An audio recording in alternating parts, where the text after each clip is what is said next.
ఇక బీజేపీ, ఇక ఈ మహానుభావుడు మన ఎంపీ గారి గురించి ఎంత చెప్పుకున్నా తక్కువనే.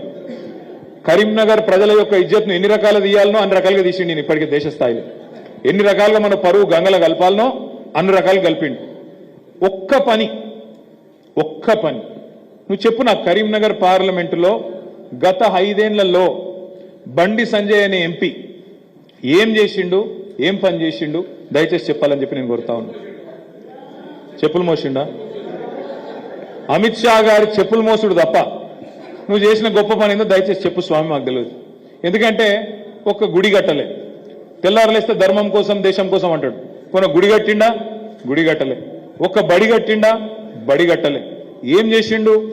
మాట్లాడితే ఒకటే డైలాగ్ తెలుసాను, ఏ వారం అన్నా ఈరోజు, ఏం దేవుడు అన్నా ఈరోజు, ఏ వారం, ఇయ్యాలేం వారం, రేపేం వారం, ఇయ్యాలేం దేవుడు, రేపేం దేవుడు. మంగళవారం హనుమంతుడు మనకెరికే, గురువారం సాయిబాబా మాకు కూడా తెలుసు. ఇక అది నువ్వు చెప్పేది మాకు అర్థం కాదు, మాకు ఎంపీగా ఉన్నా దానికి క్యాలెండర్ కొనుక్కుంటే అయిపోయాయి. ఇక ఆయన మళ్ళీ ఎంపీ, ఇక ఆయన మళ్ళీ తెల్లారలేస్తే ఒకటే బొబ్బ.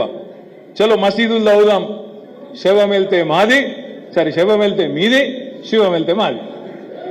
గివిటికి ఎంపీగా ఉన్నా మనకు నాకు తెలియకడతా. అరే ఒక బడి గురించి ముచ్చట్లేదు, ఒక గుడి గురించి ముచ్చట్లేదు, ఒక హాస్పిటల్ గురించి ముచ్చట్లేదు, ఒక రైలు గురించి ముచ్చట్లేదు, రోడ్డు గురించి ముచ్చట్లేదు, అభివృద్ధి ఆనవాళ్ళు లేవు, 5 ఏళ్లలో పీకిందేమి లేదు. మళ్ళీ నాకు ఓటేమని సిగ్గు లేకుండా తిరుగుతుండు. ఇంకేమంటాడు? ప్రజా సంకల్ప యాత్ర అంట. ఏం సంకల్పం? ఎవరి కోసం సంకల్పం? అడగాలి, దయచేసి ఆలోచన చేయాలి. ఏమనంటే రామ్ మందిర్, ఇంకోటి ఆ ఫోటోలు కట్టి ఇంటింటికి పంపుతానట్టు. వచ్చినాయా? అందరికీ వచ్చినాయా? మంచిగా భద్రంగా పెట్టుకున్నారా ఇంట్లో? ఎట్లయిపోయిందంటే ఈ బండి సంజయ్ పరిస్థితి, బీజేపీ పరిస్థితి ఎట్లయిపోయిందంటే, వెనకటికి ఒక ఆయన వాళ్ళ ఇంట్లో తేలు వచ్చిందట. తేలును కొడదాం అని చెప్పి ఎత్తుకుతాడు, చంపుదామని. తేలు పడితే చంపాలి కదా, మరి ఎత్తుకుతాడు. ఆయన తదువై ఏం చేసింది? దేవుని పటం మీద కూర్చుంది. ఏం చేయాలి మరి దేవుని పటం మీద కూర్చుంటే? అది మొక్కాలనే. తేలును కొట్టరాదు, కొట్టి చంపుదామంటే కూడా చంపరాదు, దేవుని మీద పోయి కూర్చున్నది. ఇలా బీజేపీ పరిస్థితులు అట్లే ఉంది. దేవుణ్ణి అడ్డం పెట్టుకోవాలి, రాజకీయం చేయాలి. నువ్వేం చేసినావు అంటే ఏం లేదు, మేమేమే బెబ్బెబ్బే. కరీంనగర్కి ఏం చేసినావు నాకు తెలియదు, నీకు తెలియదు. కానీ ఆయనకన్నా తెలుసా అంటే అంతకంటే తెలియదు. మోడీ ఏం చేసిండు దేశానికి ఎవరికి తెలియదు. మొన్న ద్వారకల నీళ్ళ లోపల పోయి అదేదో పెట్టిండు. అయితే ఏంది పోయి? అయితే దేశానికి ఏం చేసినావు? 2 కోట్ల ఉద్యోగాలను సంవత్సరానికి ఏమా చెప్పడు. మొత్తం భారతదేశాన్ని ఇచ్చేస్తా అన్నాడు. 2022 కల్లా ప్రతి ఇంట్లో నల్లా, ప్రతి మనిషికి ఇల్లు. ఏమాయ మరి అవన్నీ? అవి ఏం చెప్పడం? రైతుల ఆదాయం డబల్ 2022. ఏమాయ? ఇవేమన్నా చేసిండా? ఇవేవి చేయలేదు. అందుకే ఏం చేయాలి? ఏదో ఒక డ్రామా చేసి తెల్లారలేస్తే ఒక విచిత్ర వస్త్రధారణ, రకరకాల తిరుగుడు, రకరకాల డైలాగులు, ఇవి తప్ప చేసింది మాత్రం సున్నా.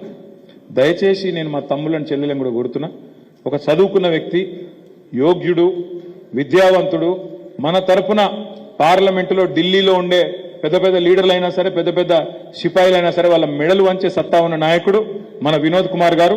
వారిని మంచిగా ఈసారి ఓట్లతో దీవించి గెలిపించుకుందాం.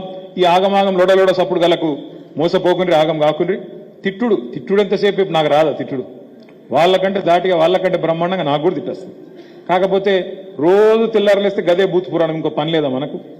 మంచిగా చదువుకున్న వాళ్ళను, 4 మాటలు మంచిగా చెప్పేటోళ్ళను, మనకు 4 ఇండస్ట్రీసో 4 పనికొచ్చే పనిలో చేసుకుంటోళ్ళని చేసుకుందాం.